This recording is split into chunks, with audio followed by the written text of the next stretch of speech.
네, 재료와 공시를 통해서 특징 종목 확인해 보도록 하겠습니다. 장우진 전자공시생팀장 함께합니다. 안녕하십니까? 네, 반갑습니다. 자, 오늘 첫 번째 살펴볼 기업은 파마리서치입니다. 파마리서치 지금 주가도 괜찮아요. 이제 코스닥 쪽 아니구나. 갑자기 또 1.8%로 또 갑자기 낙폭을 또 키워가고 있는데요. 파마리서치 돌입해 볼까요? 네, 일단 기관 수급이 굉장히 강하게 들어왔습니다. 예, 그런데 네, 562억 원 규모의 기관 순매수가 들어왔는데 이게 어느 정도냐면 파마리서치 개별적인 종목 기준으로 3년 내에 1등, 그러니까 기관이 가장 강하게 샀다는 거고요. 그다음에 상대 강도, 다른 기업들과 비교했을 때 상대 강도도 2등을 기록했기 때문에 기관의 순매수가 굉장히 집중됐었다라고 볼 수 있습니다. 오늘은 조정이 나오긴 하는데 뭐 이 회사에 대해서 충분히 봐야 된다라는 관점을 갖게 되는 거고요.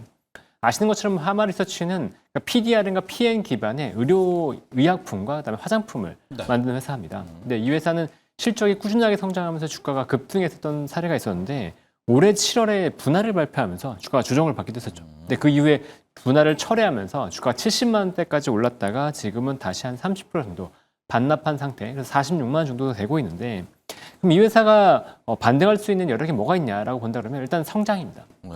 이번 3분기 실적을 봤을 때 매출액이 조금 미진했습니다. 컨센서스를 하회했음에도 불구하고 주가는 반등이 나오고 있는데 좀 중요한 이유가 미주 쪽 매출 비중이 올랐습니다. 그러니까 다른 지역은 매출이 안 좋았는데 미주 쪽 매출 비중이 2025년 2분기만 하더라도 16%에서 3분기에 19%까지 3%포인트가량 상승했습니다. 그러니까 이게 보면은 미주 기반으로 화장품 매출이 좋다라는 건데 그렇게 본다면 최근에 국내 기업들이 미국 쪽 기반으로 성장이 나올 때 주가가 좋았던 것들을 다시 확인해 본다고 한다면 파마리서치는 여전히 좀 상승할 수 있는 여력이 있지 않나라고 생각이 되고요. 그다음에 유럽 쪽에 대한 진출도 기대감을 갖고 있습니다. 유럽의 CE 인증을 받고 나서 올해 4분기에 서유럽 5개국 대상으로 처음 선적이 이루어졌는데 그 본격적인 매출은 2026년 상반기부터 이루어질 걸로 예상이 됩니다.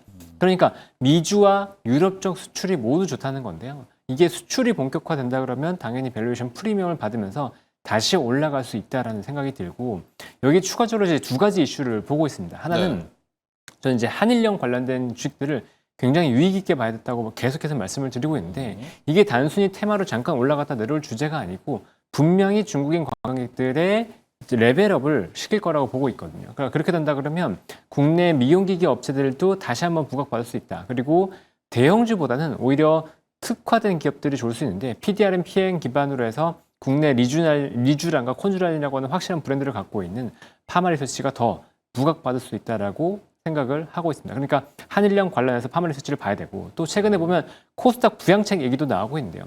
코스닥에서 지금 파마리서치는 시가총액이 한 5조 원 가까이 되기 때문에 대형주로 분류되어 있습니다. ETF의 무조건이죠. 그렇죠. 그러니까 자금이 들어온다고 치면 파마리서치 쪽으로 충분히 들어올 수 있기 때문에 이 기업은 지금 조정을 받으면 오히려 좀 관심을 받고 더 담아가야 되는 구간이 아닌가라고 생각이 됩니다. 네, 자 파마리서치의 두 가지 재료입니다. 첫 번째는 한일령들. 일본으로 관광객 안 가면은 한국 쪽으로 오겠고요. 리쥬란에 대한 이제 치료들, 수요들 더 늘어날 수밖에 없다. 그리고 코스닥 활성화 대책. 이럴 때는 코스닥 대장주가 좋네요. 그렇죠. 네. 최근에서는 맞습니다. 코스닥들 아마 국민연금도 들어온다면은 ETF 형태로 들어오게 될 텐데 당연히 시총 비중 큰 것들을 체크해라 이렇게 이야기해 주셨고요. 다음 재료와 공시 기업은 고영입니다. 정말 지난주 또 지지난주 뜨거웠던 종목이기도 한데 더 갈 수 있나요, 고영? 일단 최근에 로봇주들이 굉장히 관심을 받고 있는데 고용도 로봇 관련된 주식으로 이제 포함이 되어 있습니다. 의료 AI. 네, 고용 같은 경우에도 이제 기관 수급으로 제가 관심을 갖고 온 종목인데 지난주 금요일 기준으로 122억 원 순매수가 들어왔습니다. 이건 1년 내 3위였고 좀 특별한 건 외국인 순매수가 493억 원이 들어왔어요. 이게 3년 내 1위 정도. 그러니까 굉장히 강하게 기관과 외국인 순매수가 금요일에 들어왔다라고 볼 수 있는 회사고요. 이 고용은 이제 저희 관심을 갖는 이유가 원래 이 본업은 기판 관련된 검사 장비를 하는 회사입니다. 그러니까 이 관련된 비즈니스가 턴어라운드 하는지, 그러니까 원래 기판 관련된 비즈니스가 안 좋다 보니까 실적이 안 좋았었거든요. 그러니까 주가, 로봇 관련된 모멘텀이 있음에도 불구하고 주가가 눌려 있었죠. 근데 이번 3분기 실적을 기점으로 해서 SPI와 AOI라고 하는 3D 비전 검사 장비가 턴어라운드 하는 모습을 명확하게 보여줬습니다. 그렇기 때문에 이제는 본업에 대한 우려는 없는 상태에서 신규 비즈니스인 이 로봇 수술 로봇 관련돼서만 부각하면 된다라는 거죠. 근데 이 회사가 이제 만드는 로봇이 카이메로라고 하는 뇌 수술 로봇인데 국내에서 13대가 깔렸고 한 704건 정도의 9월 말까지 704건 정도의 수술을 했습니다. 그러니까 그만큼 레퍼런스도 쌓여 있고 계속해서 판매가 이루어지고 있다는 것 자체가 어느 정도 성과가 있다라고 볼 수 있는 건데요. 지금 미국과 일본으로 진출을 하려고 하고 있고 올해 1월에는 미국 FDA 인허가도 받은 적이 있습니다. 그러니까 미국에 본격적으로 진출이 된다고 한다면 지금 고용과 같은 로봇 수술 로봇을 하는 업체가 없습니다. 그러니까 전 세계적으로 없습니다. 그러니까 first in class라고 볼 수 있거든요. 세계적으로 없어요? 네, 세계적으로 이 회사처럼 로봇 수술 로봇을 만드는 회사가 없습니다. 국내 쪽으로. 네. 뇌수술로요? 네, 그렇죠. 그러니까 이 뇌수술 로봇이 본격화된다 그러면 안 팔릴 이유가 없다. 왜냐하면 이 수술 로봇을 도입하면 수술 시간이 6시간, 8시간 걸리는 것들을 1시간, 2시간 이내로 좁힐 수 있거든요. 네. 6시간 정도 줄어드니까 의사 입장에서는 회전율을 훨씬 높일 수 있는 거죠. 그러니까 의사 입장에서는 도입을 안 할 이유가 전혀 없다라고 지금 평가가 나오고 있고 예. 또 최근에 국제학술제도 보면 굉장히 이 지그라고 한 그 난치성 관질환 대상으로 한 이 지그 시술에 있어서 안전성과 유효성을 입증했다라는 얘기까지 나오고 있습니다. 그러면 이건 뭐 카이메로라는 아니면 다른 카이메로라는 이것도 로봇 역시요? 기반으로. 네. 네. 그래서 이 카이메로가